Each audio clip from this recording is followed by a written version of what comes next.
I want to take you through some of the technical aspects of resolve. The model that we're assessing and testing against is not something we made up. It's a model that we've derived over years and years of in-field experience. But as we've developed the questionnaire and as we've developed the assessment, we've looked into the field of conflict management, and we've realized just how grounded the model is in the existing literature.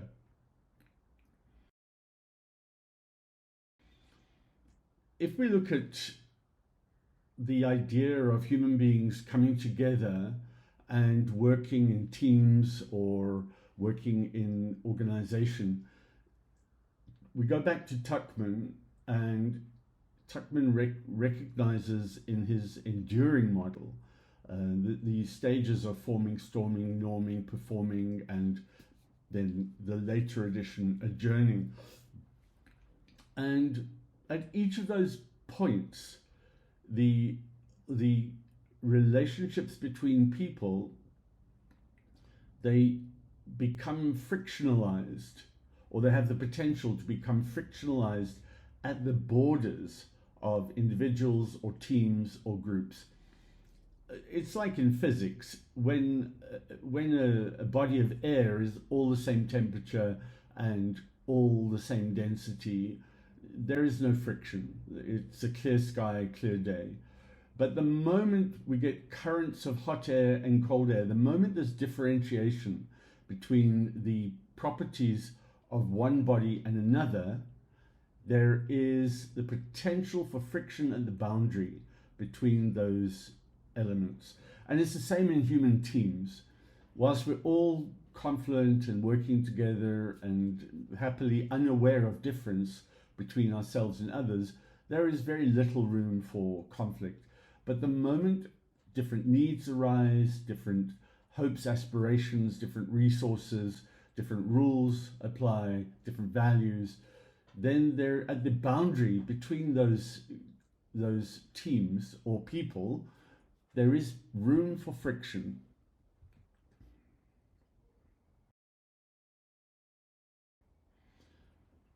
Once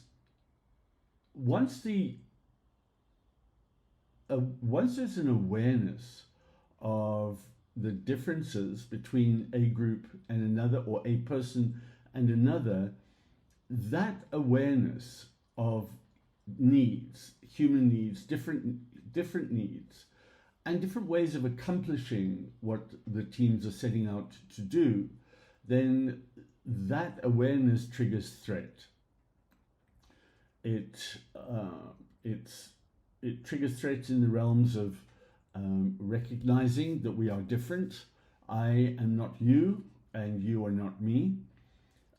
It triggers threat in terms of the potential for material rewards to be given, won, or denied.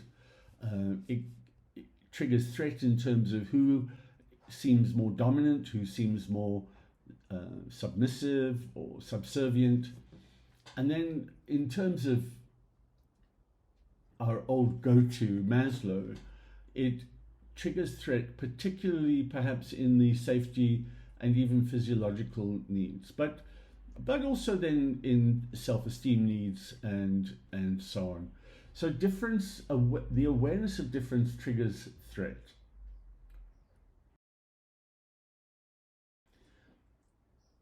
But that threat is everywhere. Every time we look to do something different, where we become aware of a difference between what we want and what we need, or what we are and what is threatened, there's this reality that conflict is part and parcel of the human journey. Conflict exists. It manifests not as an anomaly in social life, but it's an inherent, enduring, unavoidable dimension of how we react and relate to each other. We cannot ever hope to get rid of aggression, confrontation, or struggle. They've been there since humanity began, and they've been there throughout all the modern era, and they will be there into the future. The fact is, we have to learn to make friends with the idea of us being in friction or in conflict, rather than trying to get rid of it. It's a function of the human life force. When societies reorganize, they redistribute resources, the expression of difference creates disagreement and conflict.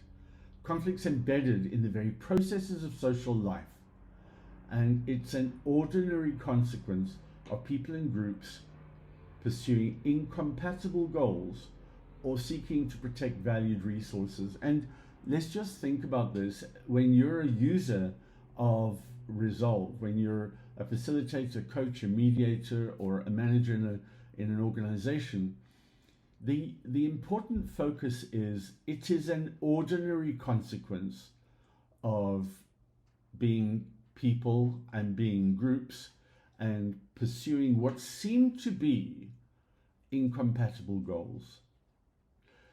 All of that seems to be.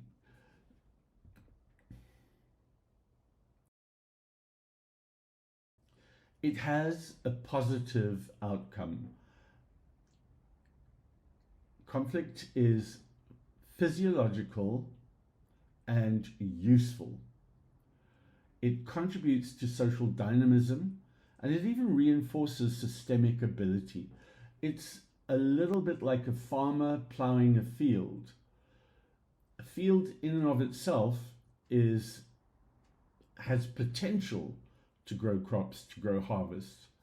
But it's only when the plow cuts through the earth and nutrients are plowed into the earth and air is plowed into the soil, it's only then that field becomes poised to create fruit or product. And it's the same in human society. This idea of conflict rises inevitably from the fact that we are interdependent. Resources are scarce. We have concerns around who I am and what is my identity. And we have concerns about how we differ from each other as individuals or as groups. There are 4 broad approaches to conflict intervention in the literature. The simplest is conflict prevention. It's a model that says if we can spot the potential for conflict early, we can structure our way out of it, we can create contracts, we can create compacts, agreements. It's a valuable and valid way of trying to diminish the impact of conflict. It seems to often start from the premise that once we have a contract in place or an agreement, conflict will not happen. We know from experience that's not true, but it's important and it's valid. Conflict management is about how to deal with an established conflict and how to minimize its impact so that the conflict happens, but without too much and without irreparable damage being done. Conflict settlement is about looking at the nature of the conflict, looking at the core issues, and trying to compromise and create navigation around the least offensive option for how we can get the parties to settle this conflict. Conflict resolution is in the literature as a different form of conflict intervention. Conflict resolution is about how we can create awareness of who we are, what we want, what the others need, how we can accommodate that, how we can collaborate on finding solutions, how we can negotiate with each other. Conflict resolution is a process of awareness and adaptation rather than one of figuring out how we create the rules differently. The resolve approach, resolution intelligence, is all about working within this framework, but also with an eye on the other forms of conflict intervention.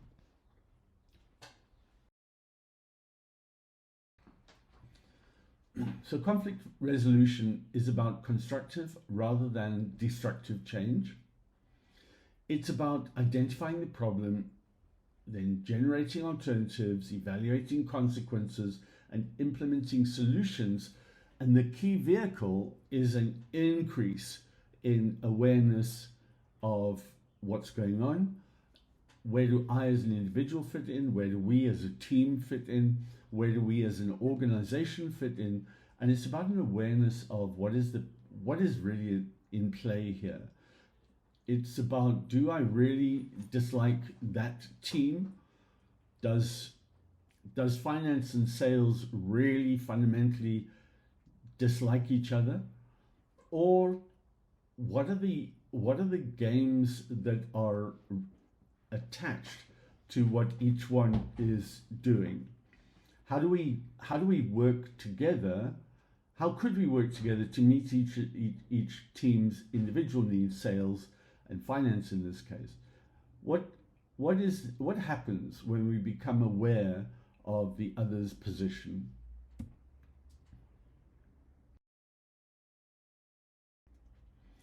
Throughout the literature, conflict resolution is defined within three orientations. The first is it always involves the relational capacity within the conflict situation. The second is it always involves procedural competence. Conflict resolution breaks down when there's no eye on the procedures involved in bringing parties together. And then the third is the orientation towards outcomes. It's the orientation towards how we stay on track for an end result that we all want to some degree or another. In Resolve, we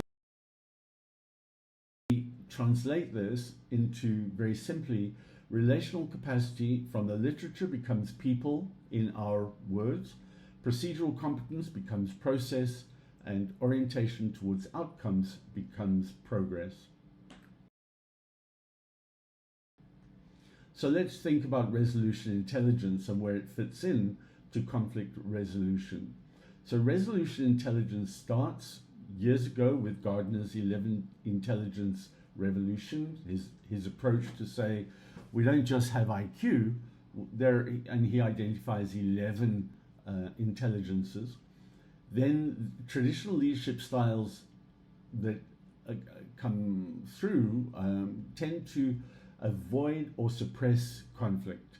They may use the language that says conflict is good, but they have no real mechanism for making that a meaningful contribution to how leaders lead, mediators mediate, or coaches coach.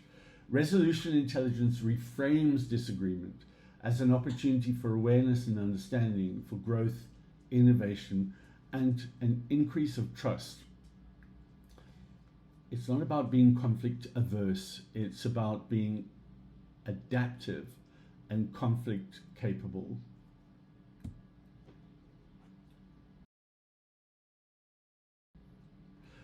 We are unfolding the standardization program for Resolve as we go along.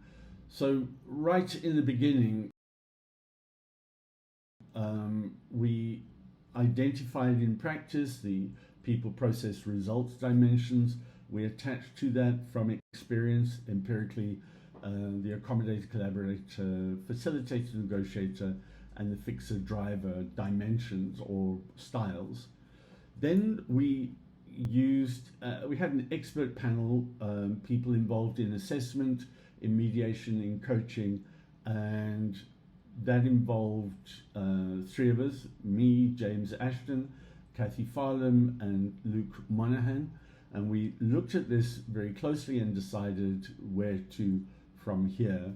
We built the first questionnaire to scope the model, and then we started gathering data on that questionnaire. We did various rounds of item analysis, questionnaire modification, exploratory factor analysis, and we've recently then removed underperforming items, and the most recent analysis is on 56 is on a 56 item variant, but we've applied this to over 600 people over the last few years. And so the program and the questionnaire and the assessment, as we understand it, keeps on evolving.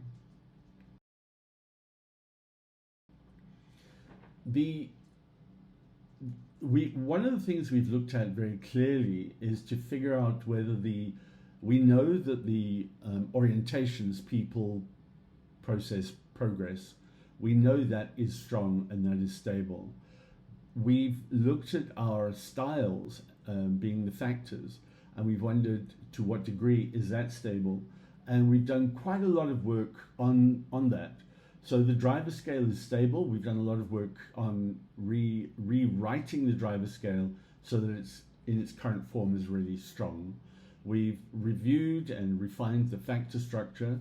We've done an exploratory factor analysis and the beginnings of a confirmatory factor analysis. We've established initial test reliability, test criterion, and predictability, and we're working towards submitting the technical manual for review by the British Psychological Society and the Association of Test Providers South Africa, and that will be coming perhaps later this year. We're continually researching and developing the tool. If we just look at this final slide, let's just look at the presenting issues. So for instance, let's pick the bottom left, the progress people process dimension. Let's pick collaborate. So if I'm focused on my own needs, and this is an important aspect of resolve, as it is an important aspect of other conflict resolution tests. The degree to which I'm focused on my own needs as I enter this conflict, or whether I'm focused on creating social harmony, that's the other's needs, or in the third circle, whether I'm focused on the conflict itself, just getting this conflict itself sorted out. Let's just look how this works. If we look in the people section, focused on my own needs is collaborate, is I work with others to end my own discomfort. If I'm collaborating, but now I'm focused on social harmony, I work with others to end group conflict. And if I'm presenting a focus entirely on the problem or on the conflict essence, I work with others to solve the presenting problem. This is a map of options and ideologies as people enter the conflict arena.